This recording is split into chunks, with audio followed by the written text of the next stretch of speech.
My wife and I were approached by a very aggressive homeless man and I froze up. She did not.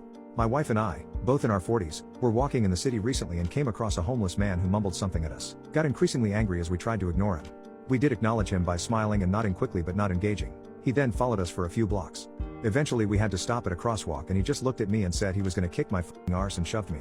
Nobody else did anything and they basically kept their distance. I stammered something like, "Hey man, what's your problem? Leave us alone." And tried to protect my wife by standing in front of her. My heart was racing and I was expecting a fight. I wasn't prepared for feeling like I just drank 10 cups of coffee. I'm not used to sounding confrontational, so it probably didn't sound too intimidating. He yelled and shoved me again, and this time I just froze for a moment, wondering if we should run, continue arguing, or I should get into a fight with this idiot.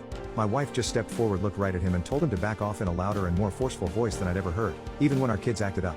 He looked surprised and then she clenched her fists and yelled, "Back the fuck off." To the point where people were looking at us now. It worked though. The guy just muttered something about crazy beach and wandered off. I felt like crap.